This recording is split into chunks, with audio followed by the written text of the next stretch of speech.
Hello दोस्तों। उम्मीद है आप लोगों की जेएसएससी सीजीएल की तैयारी बहुत अच्छे से चल रही होगी। खोटा में हमारा सिलेबस लगभग पूरा कंप्लीट होने वाला ही है। बस उसमें कुछ राइटर्स बचा हुआ है और गीत बचा हुआ है। खोटा के साथ साथ हम लोग क्या करेंगे, अब एक सीरीज़ नया चलाएंगे जिसमें झारखंड के जितने भी क्वेश्चन हैं वो हम लोग उसमें करने की कोशिश करेंगे। झारखंड जीएस जो पेपर 3 है, तो पेपर 3 की तैयारी भी आपको इसी चैनल पर मिल जाएगा। तो इस तरह से हमारा पेपर 2 पेपर 3 दोनों जो इम्पोर्टेंट पेपर है वो दोनों पेपर की तैयारी आपको यहीं पर मिल जाएगा।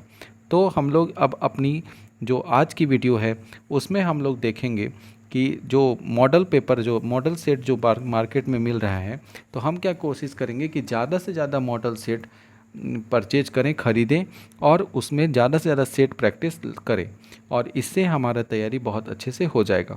इससे रिलेटेड कुछ झारखंड से जो रिलेटेड जो पिछले कई सालों से जितना भी एग्ज़ाम हुआ है उसमें जो इम्पॉर्टेंट टॉपिक्स आया है उस इम्पॉर्टेंट टॉपिक्स को भी हम लोग इसमें कवर करेंगे। ठीक है, एक एक इम्पॉर्टेंट टॉपिक जो ज़्यादा पूछा है तो वो उस इम्पॉर्टेंट टॉपिक का पूरा एक लिस्ट बना करके और एक एक टॉपिक हम लोग उसमें करते जाएंगे। ठीक, तो चलिए आज का हम लोग शुरू करते हैं। आज का जो हमारा ये वीडियो है इसमें एक सेट है।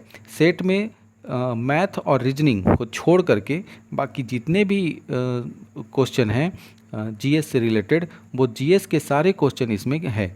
ठीक है, तो हम लोग इस वीडियो में शुरू करते हैं और आप लोग कोशिश करिएगा ज़्यादा से ज़्यादा आंसर देने का। ठीक है, पहला क्वेश्चन है कि श्रीलंका की आधिकारिक राजधानी क्या है।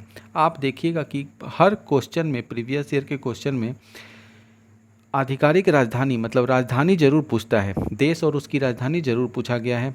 राजधानी के साथ साथ वहाँ की मुद्रा क्या है ये भी पूछा जाता है। तो ये दो टॉपिक आप लोग ज़रूर से याद कर लीजिए अच्छे से। राजधानी और मुद्रा से क्वेश्चन जरूर रहेगा, झारखंड में पक्का रहता है एग्ज़ाम में, और आपको जितना भी सेट खरीदे होंगे हर सेट में देखने के लिए मिलेगा। तो बताइए श्रीलंका की आधिकारिक राजधानी क्या है। तो हम लोग बोलेंगे श्रीलंका की राजधानी कहाँ है, तो वो है श्री जयवर्धनपुरम कोट्टे। आधिकारिक राजधानी श्री जयवर्धनपुरम कोट्टे है। भूटान के राष्ट्रीय भाषा कौन सी है। भूटान की राष्ट्रीय भाषा क्या है, तो बोलेंगे जोंगखा। भूटान की राष्ट्रीय भाषा क्या है, जोंगखा। प्रधानमंत्री के मन की बात कार्यक्रम का 100वां प्रसारण कब हुआ था। प्रधानमंत्री के मन की बात जो करते हैं, हर महीने आकर के अपने मन का बात बताते हैं, कोई देश के किसी एक मुद्दे के बारे में बोलते हैं, कहाँ तरक्की हुआ नहीं हुआ वो सब बोलते हैं। तो इसका जो 100वां प्रसारण था, मतलब 100 बार आके बोल दिए अपना बात, तो 100वां प्रसारण जो था वो कहाँ हुआ था, कब हुआ था, तो वो हुआ था 30 अप्रैल 2023 को। ठीक है, 30 अप्रैल 2023 को। आगे चलते हैं, कब हुआ था, 30 अप्रैल 2023 को। नेक्स्ट हम लोग चलते हैं कि किस स्टार्टअप ने आज़ादी सेट उपग्रह बनाया जिसे 750 स्कूली लड़कियों ने बनाया था। तो आज़ादी सेट एक उस उपग्रह बनाया था, ठीक है, और इसे स्कूल की 750 लड़कियों ने बनाया था। इसका नाम क्या था, इसका नाम था स्पेस किड्स। इसका नाम क्या था, इसका नाम था स्पेस किड्स। अगला सवाल है कि होम मुंडारी निकोबारी खासी खड़िया भाषा किस भाषा समूह से संबंधित है। तो ये हम बोलेंगे किस भाषा समूह से है, तो आस्ट्रिक समूह से है। किस भाषा समूह से है, आस्ट्रिक भाषा समूह से है। छठा क्वेश्चन है कि भारत में पहला शून्य कार्बन उत्सर्जन वाला हवाई अड्डा कहाँ निर्माणाधीन है। निर्माणाधीन मतलब बन रहा है, तो कहाँ बन रहा है ये, तो ये बन रहा है कहाँ, नोएडा में। कहाँ बन रहा है, नोएडा। तो भारत का पहला शून्य कार्बन उत्सर्जन वाला हवाई अड्डा कहाँ निर्माणाधीन है, तो वह है नोएडा में।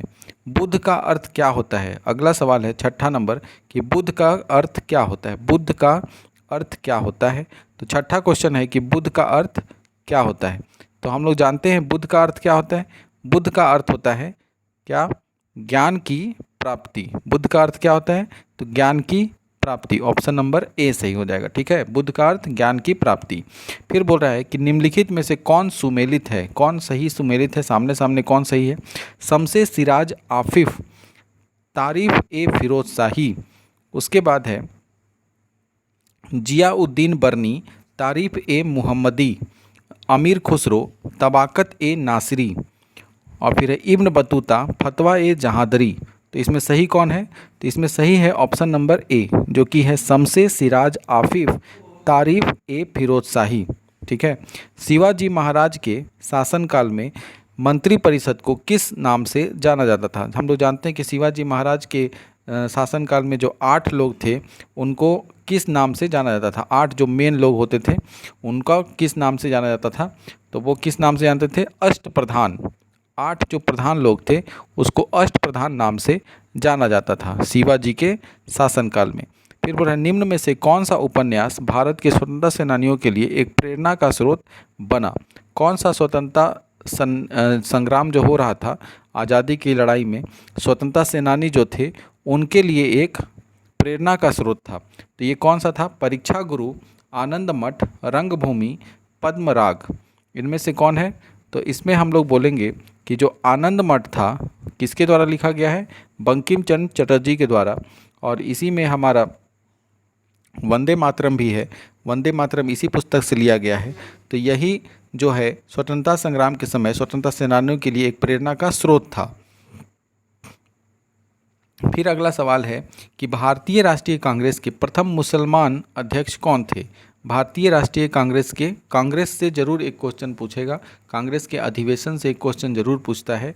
और इसमें है कि भारतीय राष्ट्रीय कांग्रेस के प्रथम मुसलमान अध्यक्ष कौन थे? तो वो थे बदरुद्दीन तैयब जी।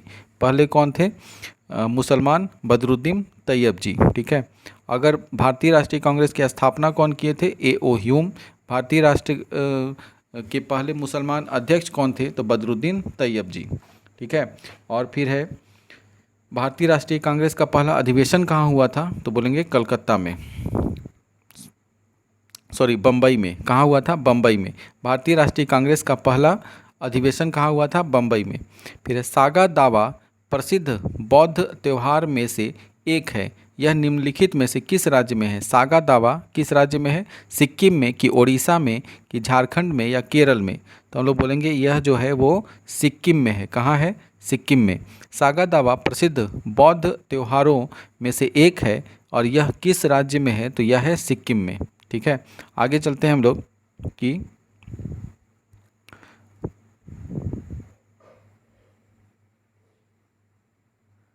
नेक्स्ट चलते हैं कि भारत की पूर्व मुख्य भूमि का अक्षांश के बीच में फैला हुआ है। भारत की मुख्य भूमि जो है वो कितने से कितने अक्षांश के बीच में है? तो हम लोग बोलेंगे भारत की जो मुख्य भूमि है वो कितना है? ए ऑप्शन दिया है कि 8 डिग्री 4 मिनट से उत्तर और 37 डिग्री 6 मिनट उत्तर, 8 डिग्री 4 मिनट पश्चिम से 37 डिग्री 6 मिनट पश्चिम, 8 डिग्री 4 मिनट पूर्व से 37 डिग्री 6 मिनट पूर्व, या 8 डिग्री 4 मिनट से दक्षिण से 37 डिग्री 6 मिनट दक्षिण।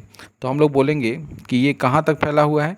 तो ये है 8 डिग्री 4 मिनट उत्तर से 37 डिग्री 6 मिनट उत्तर तक, 8 डिग्री 4 मिनट से 37 डिग्री 6 मिनट उत्तर। ठीक है। आगे चलते हैं। झीलों के अध्ययन को क्या कहते हैं? झीलों का जो अध्ययन होता है उसको क्या कहते हैं? लिम्नोलॉजी कहते हैं कि पोटोमोलॉजी कहते हैं, टोपोलॉजी कहते हैं या हाइड्रोलॉजी कहते हैं? झीलों के अध्ययन को क्या कहते हैं? झीलों के अध्ययन को लिम्नोलॉजी कहा जाता है। झीलों के अध्ययन को लिम्नोलॉजी कहते हैं। नेक्स्ट क्वेश्चन है कि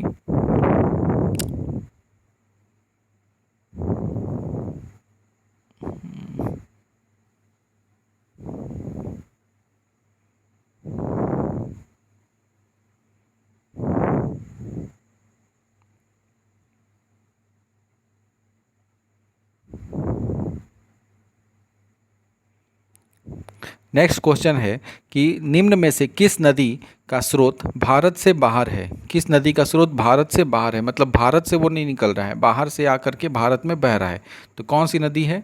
तो हम लोग जानते हैं ब्रह्मपुत्र नदी जो है वो तिब्बत से निकलती है और भारत में बहती है। ठीक है। झूम कृषि अभी भी कहाँ प्रचलित है? झूम कृषि अभी भी कहाँ होती है? तो ये कहाँ होती है? झूम कृषि अभी भी कहाँ होती है? तो हम लोग बोलेंगे झूम कृषि जो है मिज़ोरम, नागालैंड, मणिपुर या उपरोक्त में से सभी। तो झूम कृषि जो होती है वो नागालैंड, मिज़ोरम और मणिपुर ये सभी जगह होती है। ठीक है।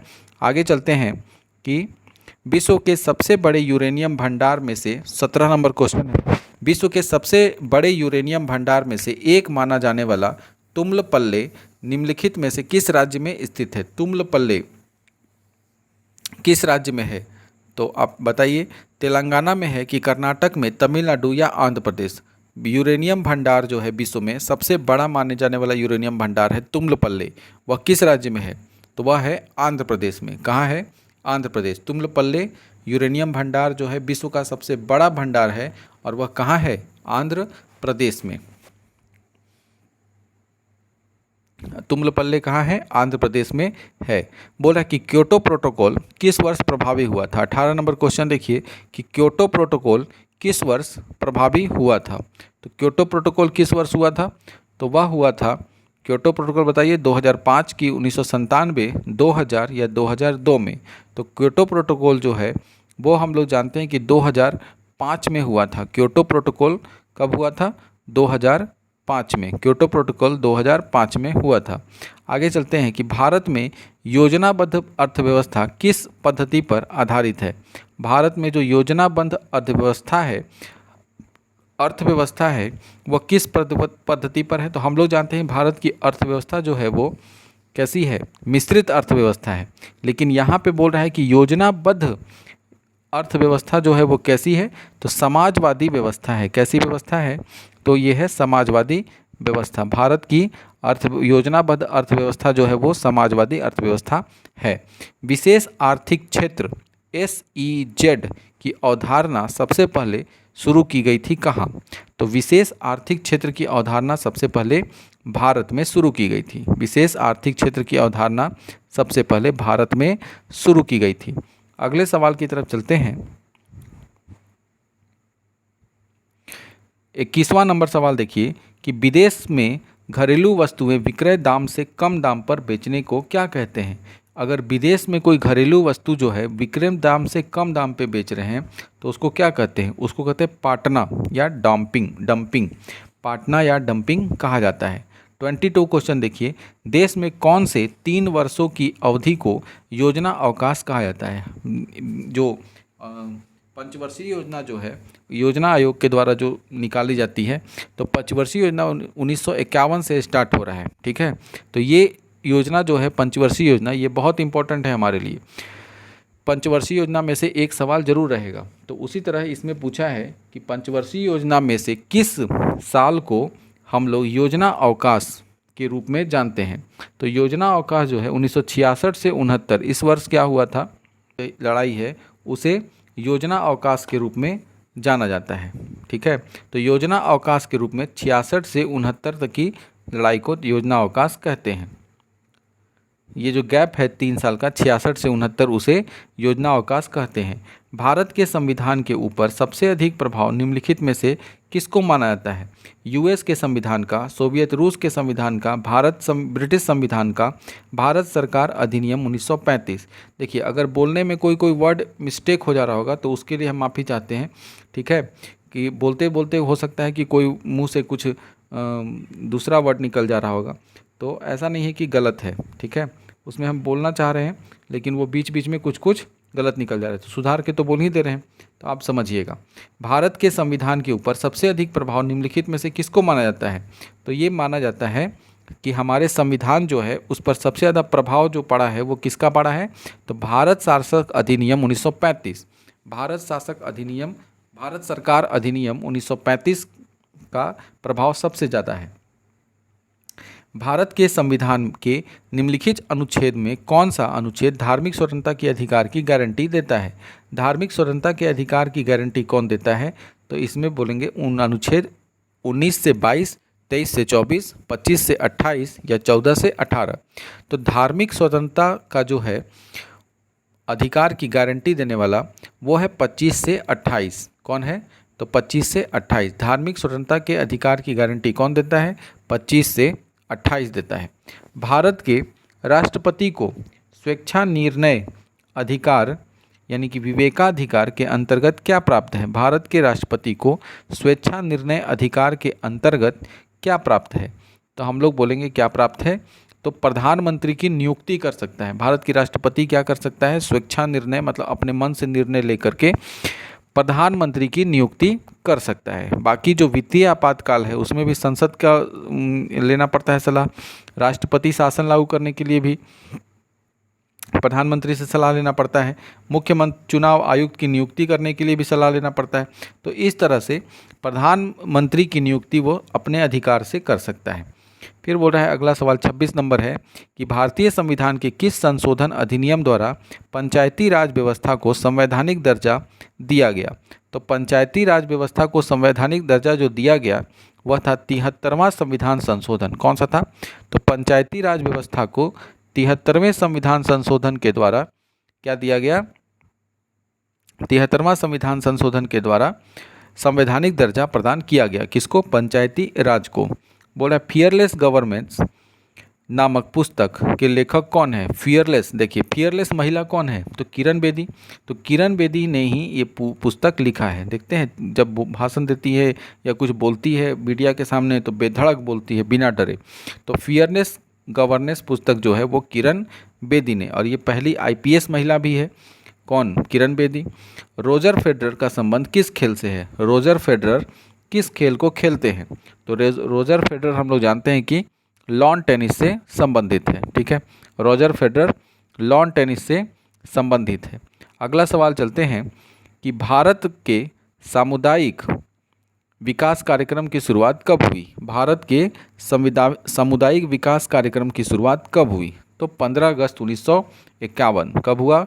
15 अगस्त 1951। भारत के सामुदायिक विकास कार्यक्रम की शुरुआत कब हुई? 15 अगस्त 1951 में। झारखंड भारत के किस भाग में स्थित है? तो हम लोग जानते हैं कि झारखंड जो है वो भारत के उत्तर पूर्वी भाग में है। भारत के किस भाग में है? उत्तर पूर्वी भाग में झारखंड स्थित है। ठीक है, अब चलते हैं हम लोग सामान्य विज्ञान साइंस का क्वेश्चन देखते हैं। साइंस के क्वेश्चन में हम लोग देखेंगे 20 प्रश्न साइंस से पूछा जाता है, विज्ञान से 20 प्रश्न आता है। आप अनुमान लगाइएगा कि किस सेक्शन से सबसे ज़्यादा क्वेश्चन पूछा जा रहा है, फिजिक्स की, केमिस्ट्री की, बायोलॉजी, किस से आ रहा है। तो निम्नलिखित में से कौन सा एक बुरा ऊष्मा परिचालक है? बुरा ऊष्मा परिचालक मतलब जो बहुत देर से गर्म होता है या जल्दी गर्म नहीं होता है, ऊष्मा का कुचालक है। तो यह कौन है? एल्युमिनियम। एल्युमिनियम में तो चलता है। तांबा, तांबा भी चलता है। चांदी, चांदी सबसे अच्छा सुचालक है। तो सीसा, सीसा जो होता है एक बुरा ऊष्मा का परिचालक है, मतलब नहीं चलेगा सीसा में। ठीक है, आगे चलते हैं कि प्रकृति में सबसे सशक्त बल कौन है? सबसे मजबूत बल प्रकृति में कौन है? तो वैद्युत बल है कि गुरुत्वीय बल, नाभिकीय बल या चुंबकीय बल? तो बोलेंगे प्रकृति का जो सबसे सशक्त यानी मजबूत जो बल है वह है नाभिकीय बल। कौन सा बल है? नाभिकीय बल। प्रकृति का सबसे मजबूत बल कौन सा है? तो नाभिकीय बल। आगे चलते हैं कि 33 नंबर क्वेश्चन देखिए कि प्रकाश को सूर्य से पृथ्वी तक पहुंचने में कितना समय लगता है? तो सूर्य से जो प्रकाश पृथ्वी तक पहुंच रहा है उसे 8 मिनट 2 सेकेंड लगता है। कहीं कहीं ये 8.3 भी देता है। ठीक है, तो 8 मिनट 2 सेकेंड लगता है और कहीं कहीं 8 मिनट 3 सेकेंड बोलता है। तो ये ध्यान रखना है। तो 8 मिनट 2 मिनट 8 मिनट 2 सेकेंड सूर्य से जो प्रकाश है वो पृथ्वी तक पहुंचने में समय लगता है 8 मिनट 2 सेकेंड।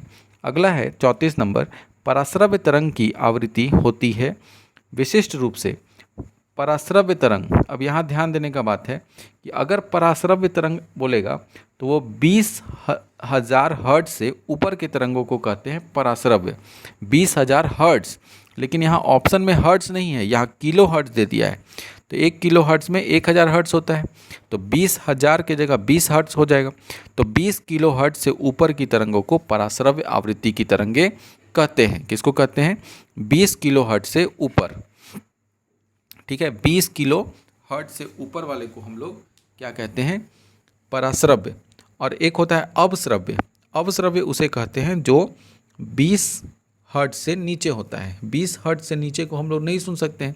हमारे जो श्रव्य तरंगे हैं, सुनने वाला जो तरंग है जो कितने तक की आवाज़ को सुन सकते हैं, तो वो होता है 20 हर्ट्ज से 20,000 हर्ट्ज तक। ठीक है, और एक याद रखिएगा कि 80 डेसिबल से ऊपर की आवाज़ को शोर कहा जाता है। मतलब 80 डेसिबल तक की आवाज़ को नॉर्मल आवाज़ कहते हैं और उससे ऊपर की आवाज़ को शोर। तो ये भी पूछा जाता है कि कितने तक की आवाज़ों को सुन सकते हैं, स्पष्ट रहती है, या फिर हमारे लिए उपयोगी है तो 80 डेसिबल तक की आवाज़ को हम लोग सुन सकते हैं। फिर बोल रहा है कि 18 किलोग्राम द्रव्यमान की कोई वस्तु 6 मीटर प्रति सेकंड के वेग से गति कर रही है, तो इसका संवेग क्या होगा। इसमें कुछ नहीं करना है, संवेग को p से दिखाते हैं। p बराबर होता है एम भी। तो m यहाँ पे यानी कि मास है किलोग्राम 18 और v यानी वेलोसिटी 6 मीटर प्रति सेकंड। 18 को 6 से गुना कर दीजिए, हो जाएगा 108। याद रखना है फार्मूला, संवेग बराबर क्या होता है, p इंटू v। ठीक है।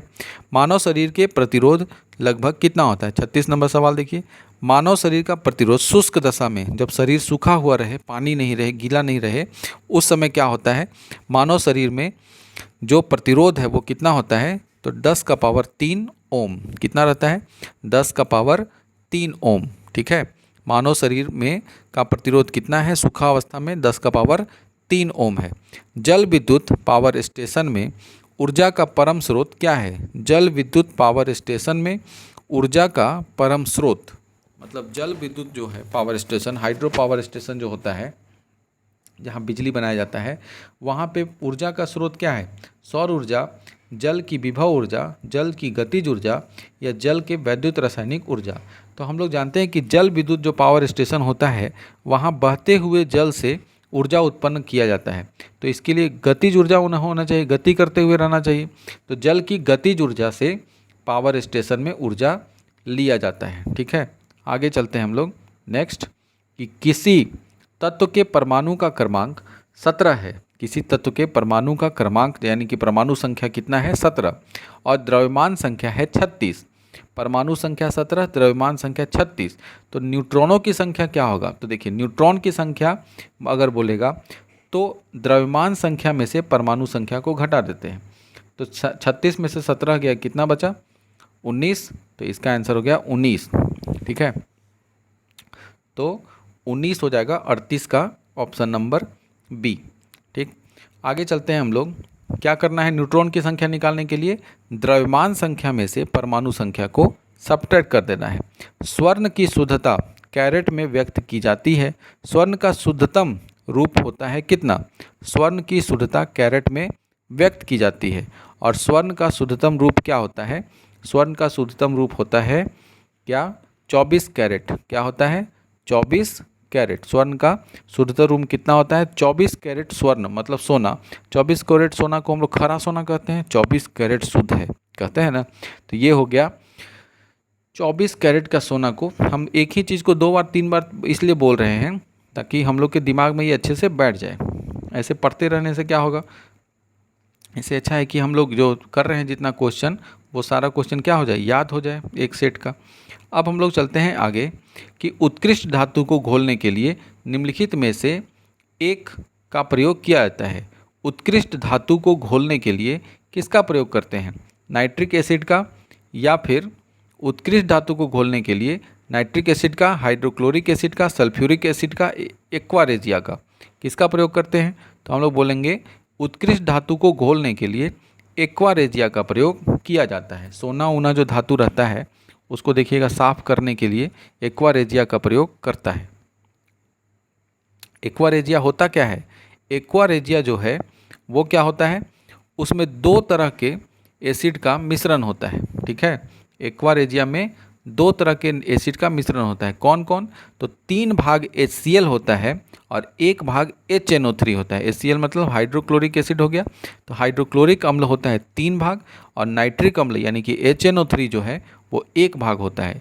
और इसको मिलाएंगे 3:1 का रेशियो में, हाइड्रोक्लोरिक अम्ल और नाइट्रिक अम्ल मिलाएंगे तो बनेगा एक्वा रेजिया, और इसी से धोने का या साफ करने का काम होता है, और इसमें जो सोना है वो भी घुल जाता है। ठीक है, आगे चलते हैं हम लोग। निम्नलिखित में से कौन सा LPG का प्रमुख घटक है। LPG का पूरा नाम क्या होता है, लिक्विफाइड पेट्रोलियम गैस। तो इसका मुख्य घटक मतलब LPG में मुख्य रूप से क्या होता है, तो LPG में मुख्य रूप से होता है ब्यूटेन। याद रखिएगा, इसमें बहुत बार कन्फ्यूजन हो जाता है ब्यूटेन और मीथेन में, तो ब्यूटेन होगा। LPG का मुख्य घटक बोल देगा ब्यूटेन, और यही अगर बायोगैस का मुख्य घटक बोलेंगे तो मीथेन। आगे चलते हैं हम लोग कि नाभिकीय रिएक्टरों में ग्रेफाइट का प्रयोग किया जाता है, किस लिए? तो नाभिकीय रिएक्टरों में ग्रेफाइट का प्रयोग किस लिए किया जाता है? विमंदक के रूप में। तो क्वेश्चन पूछेगा नाभिकीय रिएक्टर में विमंदक के रूप में किसका प्रयोग करते हैं? तो बोलेंगे ग्रेफाइट का। नाभिकीय रिएक्टर में विमंदक के रूप में किसका प्रयोग करते हैं? ग्रेफाइट। ठीक है। मानव शरीर में प्रचुर मात्रा में कौन सा तत्व है? तो मानव शरीर में प्रचुर मात्रा में ऑक्सीजन है, ऑक्सीजन से ही है, हवा है तो जान है। ठीक है। तो ऑक्सीजन का प्रचुर मात्रा में हमारे शरीर में मौजूद है। आगे चलते हैं हम लोग 44 क्वेश्चन में कि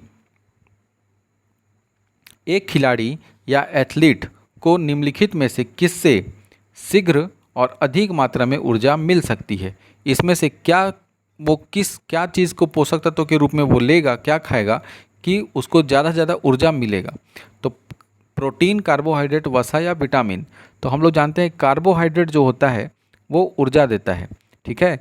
यहाँ पे वसा भी ऊर्जा देता है, लेकिन वसा जो है हमारे जो ऊर्जा देता है वो तब देता है जब हम लोग कुछ खाने पीते नहीं हैं, जैसे फास्टिंग उस्टिंग के समय में, उस समय वो वसा हमारे बॉडी में स्टोर हो जाता है और फिर वही वसा का दहन हो करके और जब फास्टिंग के समय हम लोगों को एनर्जी मिलता है।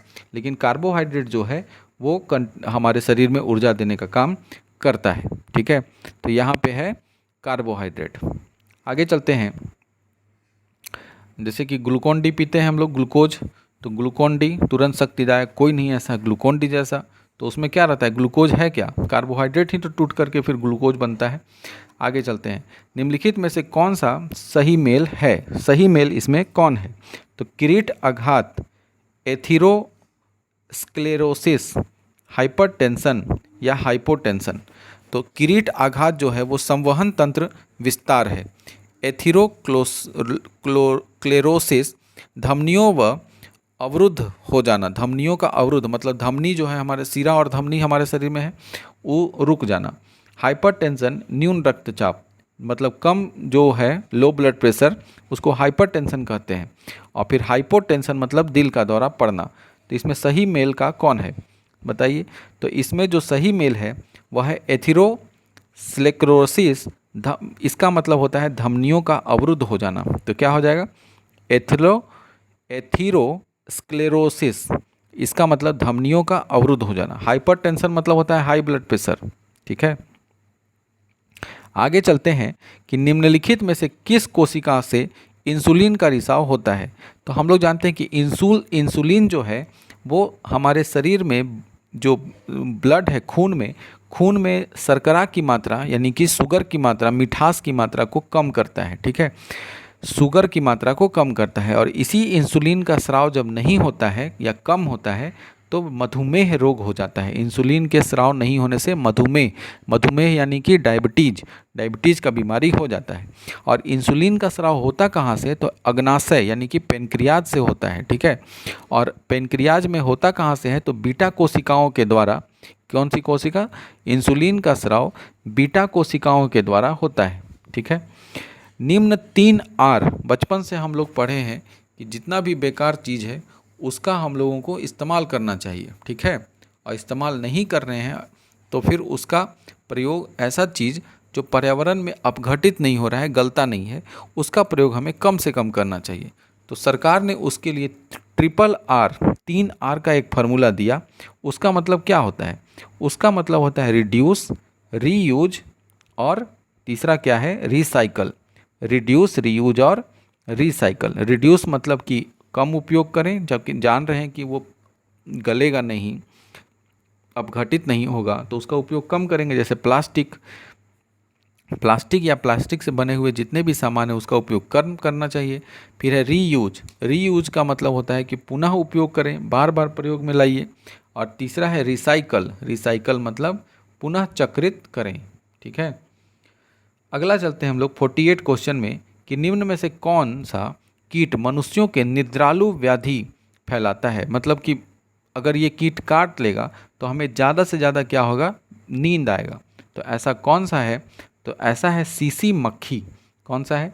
सीसी मक्खी के काटने से अधिक मात्रा में नींद आता है। ठीक है। त्वचा पर बाल हमारे शरीर में जो त्वचा है, स्किन है, उस पे जो बाल होते हैं उसका काम क्या है? तो बाल का जो काम है वह क्या होता है? तो मूलतः अधिचर्मी होते हैं और मृत कोशिकाओं से बने होते हैं। दूसरा है कि मूलतः अधिचर्मी होते हैं और जीवित कोशिकाओं से बने होते हैं। मूलतः चर्मी होते हैं और जीवित कोशिकाओं से बनते हैं। मूलतः चर्मी होते हैं और मृत कोशिकाओं से बने होते हैं। तो त्वचा पर जो बाल होते हैं मूलतः चर्मी होते हैं और मृत कोशिकाओं से बने होते हैं। समुद्री खरपतवार में निम्नलिखित में से मुख्यतः क्या पाया जाता है? समुद्री खरपतवार में मतलब समुद्र में जो काई उई रहता है, शैवाल उवाल जो रहता है अंदर में, उसमें क्या पाया जाता है? तो उसमें मुख्यतः आयोडीन, समुद्र का चीज़ है तो समुद्र से तो आयोडीन रहता है, समुद्री खरपतवार में आयोडीन पाया जाता है। इसी जो समुद्र का जो शैवाल रहता है उसी को आयोडीन की कमी पर लोग क्या करते हैं? खाते हैं। ठीक है, तो इस तरह से हमारा 50 क्वेश्चन जो है वो कंप्लीट हो गया। अब हम लोग चलते हैं अपने झारखंड के सेक्शन के तरफ। ठीक है, किधर? झारखंड। वीडियो हो सकता है कि लंबा हो जाए, लेकिन इसमें हम लोग क्या करेंगे, पूरा कंप्लीट कर लेंगे। कंप्यूटर भी कर दें, झारखंड से पहले हम लोग कर लेते हैं, उसके बाद कंप्यूटर करेंगे। झारखंड में हम लोग देखते हैं कि हुंड्रू जलप्रपात हुंड्रू जलप्रपात से कौन सी नदी गिरती है? हुंड्रू जलप्रपात से कौन सी नदी गिरती है? तो हम लोग जानते हैं कि हुंड्रू जलप्रपात से कौन सी नदी गिरती है? तो ये है कि हुंड्रू जलप्रपात से, एक मिनट,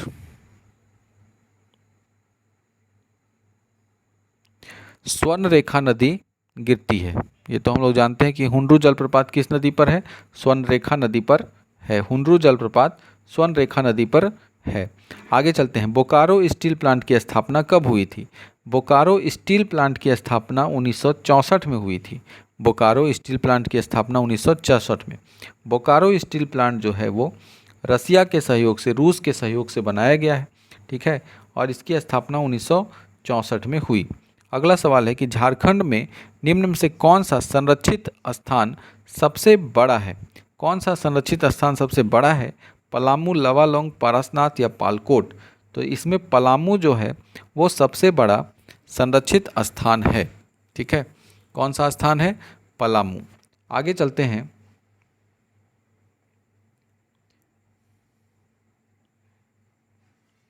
कि निम्नलिखित में से कौन सा, 114 नंबर जो क्वेश्चन है, निम्नलिखित में से कौन सा झारखंड का प्रमुख औद्योगिक क्षेत्र है? प्रमुख औद्योगिक क्षेत्र झारखंड का कौन है? तो जो सरकार द्वारा वर्गीकृत नहीं है, ऐसा जो औद्योगिक क्षेत्र जो सरकार द्वारा वर्गीकृत नहीं है, मतलब सरकार द्वारा बांटा गया नहीं है।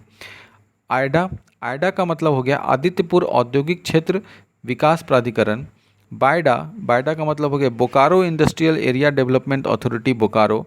रायडा, रायडा का मतलब हो गया रांची औद्योगिक क्षेत्र विकास प्राधिकरण।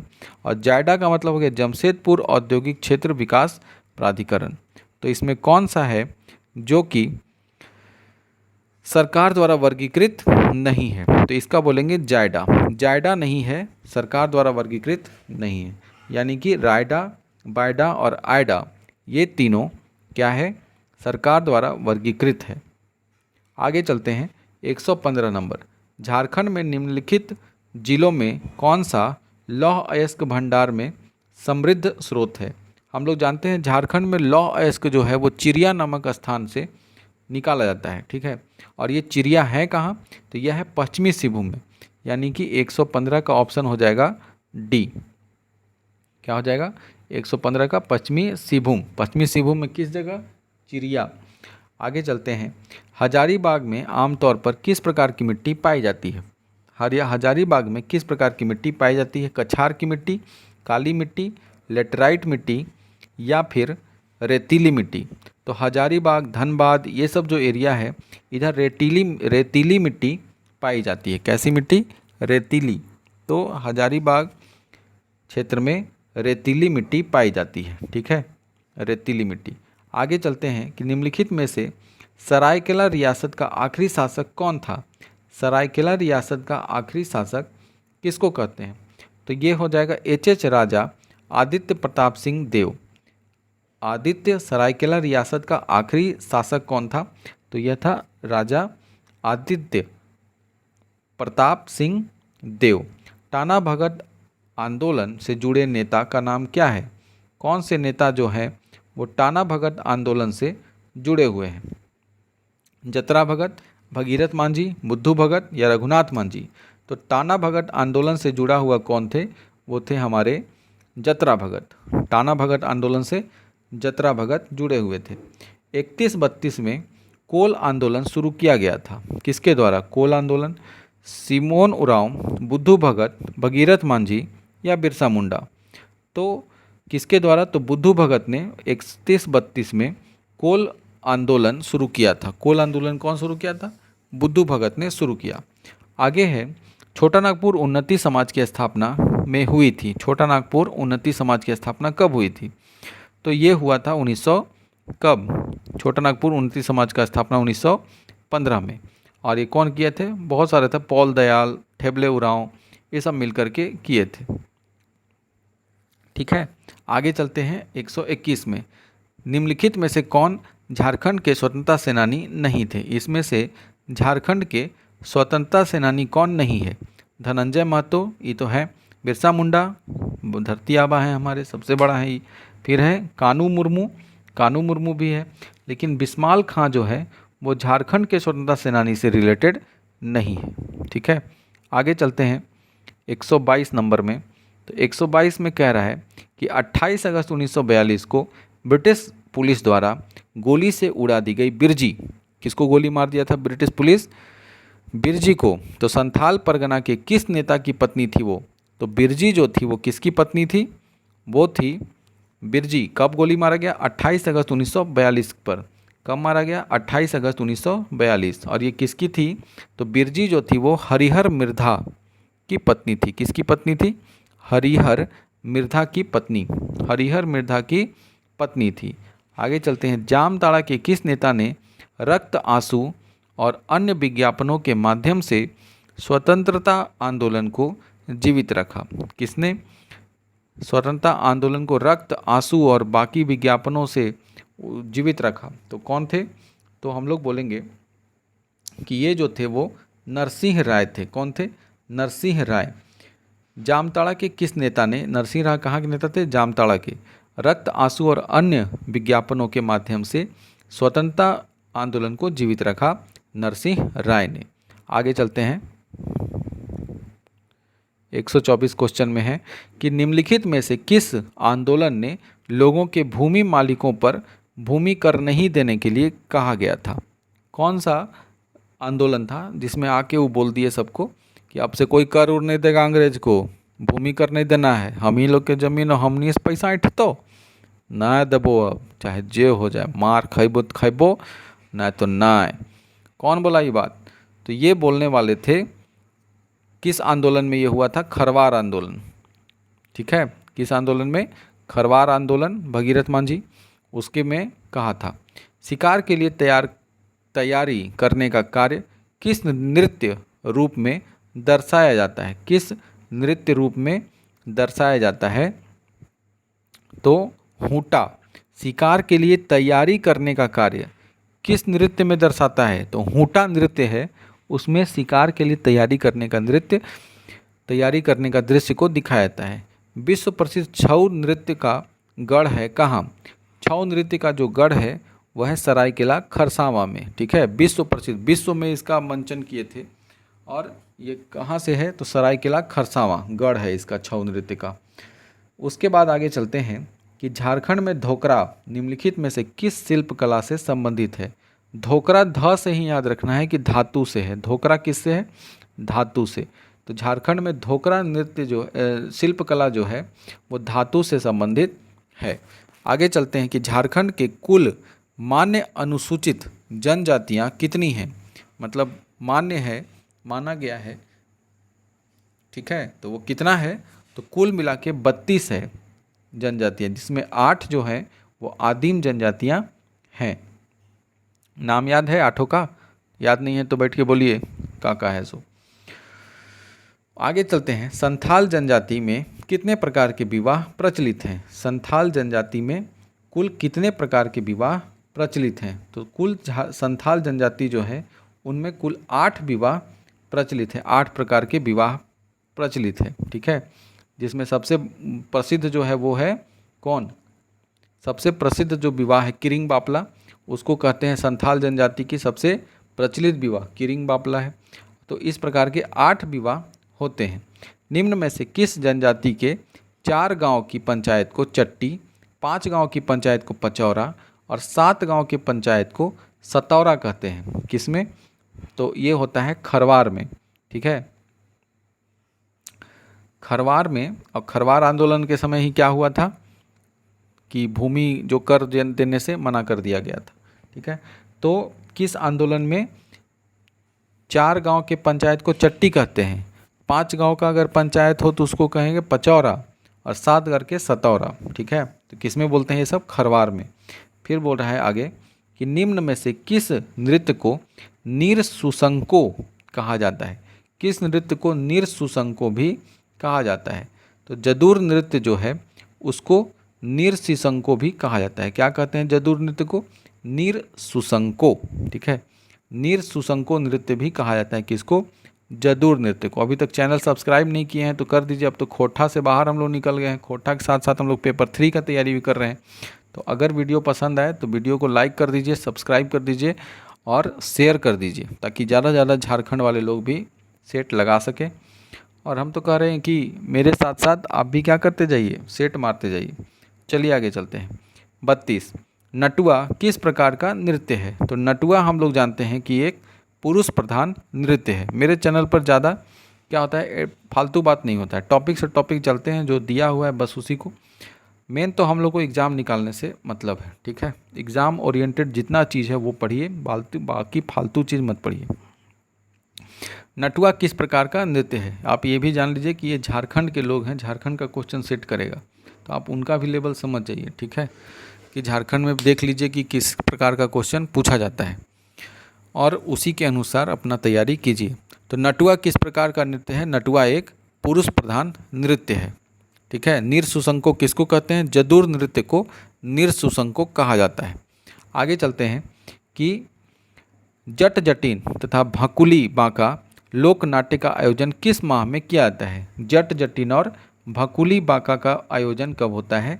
तो यह सावन और कार्तिक महीना में किया जाता है। सावन कार्तिक, सावन में और कार्तिक महीना में किया जाता है। किसका? जट जटिन और भकुली बांका, सावन और कार्तिक महीना में। आगे चलते हैं। श्रावणी मेला अभी लगा हुआ है, श्रावणी मेला है कि नहीं भोले बाबा के दरबार में। इस बार भोले बाबा करें कि सब कोई पास हो जाए। श्रावणी मेला, तपोवन मेला, बुढ़ाई मेला, पथरोड़ मेला, भूभुकदहा मेला और दोमुहान मेला का आयोजन कहाँ किया गया है? तो श्रावणी मेला जो है वो कहाँ लगता है? देवघर में लगता है। तो देवघर में ही श्रावणी मेला तो फेमस है, जान रहे हैं। देवघर में तपोवन मेला भी है, बुढ़ाई मेला भी है, पथरोड़ मेला है, भूभुकदहा मेला है, दोमुहान मेला है, ये सब देवघर में है। आगे चलते हैं। मंडा पर्व कब मनाया जाता है? तो मंडा पर्व कब मनाया जाता है? बैसाख माह के अक्षय तृतीया को मंडा पर्व मनाते हैं। मंडा पर्व कब मनाते हैं? बैसाख माह के अक्षय तृतीया को मनाते हैं। नेक्स्ट आगे चलते हैं हम लोग 136 में कि जनजातीय भाषा के संबंध में कौन सा कथन सत्य है? सत्य कथन मतलब सही वाला जो कथन है उसको करना है। तो इसमें क्या होगा कि भाषा के आधार पर यहाँ की जनजातियाँ को 2 वर्गों में बांटा गया है, ऑस्ट्रिक और द्रविडियन। तो यह बिल्कुल सही है, भाषा के आधार पर 2 भाग में है, ऑस्ट्रिक और द्रविडियन। द्रविड़ भाषा वर्ग में कुड़ुख यानी उरांव और मालतो यानी कि सौरिया पहाड़िया, माल पहाड़िया आती है। ठीक है, तो ये भी बिल्कुल भाग है। कुड़ुख यानी उरांव जो है वो द्रविड़ भाषा परिवार का है। अन्य सभी भाषा बोली को ऑस्ट्रिक भाषा समूह में शामिल किया गया है। ऑस्ट्रिक भाषा समूह मतलब मुंडा भाषा में शामिल किया गया है। तो इसमें हो जाएगा उपयुक्त सभी। क्या हो जाएगा? उपयुक्त सभी। ठीक है, इसमें उपयुक्त सभी। आगे चलते हैं। जनजातीय साहित्य में सर्वाधिक प्रचलन है किसका? जनजातीय साहित्य में सर्वाधिक प्रचलन किसका है? तो हम लोग जानते हैं कि जनजातीय साहित्य जो है उसमें सबसे प्रचलित क्या होता है? लोक कथा, लोक कथाओं का प्रचलन है। जनजातीय साहित्य में सबसे अधिक प्रचलित क्या होता है? लोक कथा। हम लोग को भी लोक कथा पढ़ना था, है कि नहीं, जो कि हम लोग खोटा लोक कथा में 7 बहन 1 भाई ये सब पढ़ के ख़त्म कर दिए। आगे चलते हैं। निम्न में से किसे मुंडारी भाषा एवं साहित्य का विश्वकोश माना जाता है? मुंडारी भाषा और साहित्य का विश्वकोश किसे मानते हैं? तो उसे हम लोग कहते हैं इनसाइक्लोपीडिया मुंडारिका। किसको मानते हैं विश्वकोश? इनसाइक्लोपीडिया मुंडारिका। 139 क्वेश्चन देखिए। पुराणों के मुताबिक झारखंड में कौन सा मंदिर अंतिम संस्कार के लिए उपयुक्त किया जाता है? तो अंतिम संस्कार कहाँ होता है? बैद्यनाथ धाम जो है मंदिर, वहाँ पे पुराणों के अनुसार अंतिम संस्कार भी किया जाता है। ठीक है, कहाँ पर? बैद्यनाथ मंदिर में। झारखंड के किस शहर में हुड़को झील है? हुड़को झील कहाँ है? तो हुड़को झील जो है वो कहाँ है? जमशेदपुर में है। हुड़को झील जमशेदपुर। हुड़को झील कहाँ है? जमशेदपुर। ठीक है, आगे चलते हैं। 141 में देखते हैं कि देवघर स्थित शिव मंदिर का निर्माण किस शासक ने करवाया था? तो गिद्धौर वंश के शासक जो थे पूरनमल, उसने करवाया था। किसका? देवघर स्थित जो शिव मंदिर है बाबा धाम में, उसको पूरनमल ने करवाया था। पूरनमल किस वंश का था? गिद्धौर वंश का। झारखंड सरकार द्वारा प्रारंभ की गई सर्वजन्य पेंशन योजना के लाभार्थी कौन हो सकते हैं? सर्वजन्य पेंशन योजना के लाभार्थी कौन होगा?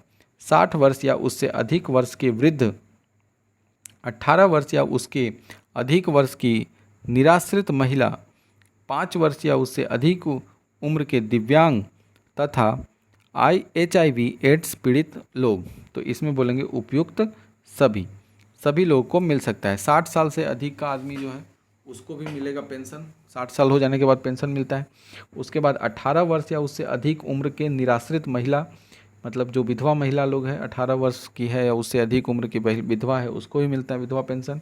और उसके बाद 5 वर्ष या उससे अधिक उम्र के दिव्यांग तथा HIV एड्स पीड़ित है तो उसको भी मिलता है। ठीक है, तो आगे चलते हैं हम लोग 43 में। जल्दी जल्दी ख़त्म कर लेते हैं, वीडियो बहुत लंबा हो रहा है।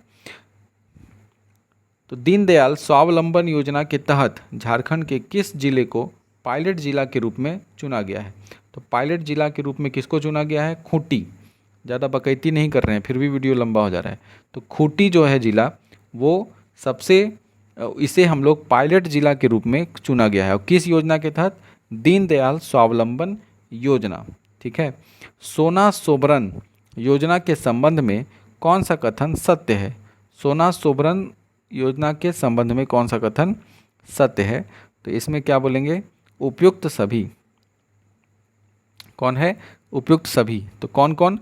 इस योजना के अंतर्गत 10 रुपये में धोती, लुंगी, साड़ी दिया जाता है। इस योजना के लाभ वर्ष में 2 बार गरीबी रेखा के नीचे के सभी परिवारों को दिया जाता है।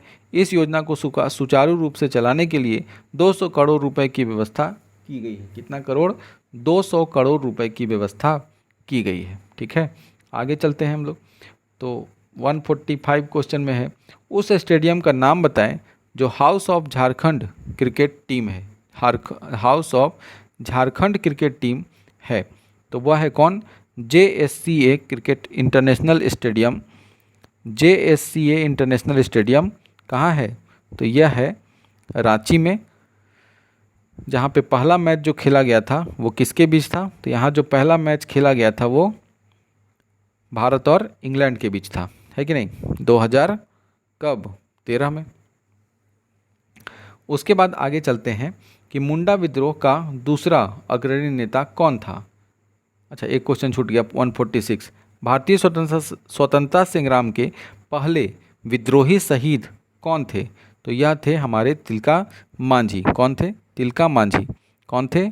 तिलका मांझी। उसके बाद है मुंडा विद्रोह का दूसरा अग्रणी नेता कौन था? तो मुंडा विद्रोह के दूसरे अग्रणी नेता थे गया मुंडा। कौन थे? गया मुंडा। झारखंड बजट 2023-24 झारखंड बजट 2023-24 के संदर्भ में सही कथन चुने। मतलब इनमें से कौन सा कथन जो है झारखंड बजट 2023-24 से मैच करता है, सही है उसके लिए। तो इसमें हम लोग बोलेंगे कि इसे 3 मार्च 2023 को वित्त मंत्री डॉक्टर रामेश्वर उरांव ने पेश किया। यानी कि यहाँ से एक क्वेश्चन पता चल रहा है कि झारखंड के वित्त मंत्री कौन है? रामेश्वर उरांव हैं, और इन्होंने ही 3 मार्च 2023 को बजट पेश किया। बिल्कुल सही है। इस वर्ष 1,16,418 करोड़ रुपए का बजट पेश किया गया। कितने करोड़ का?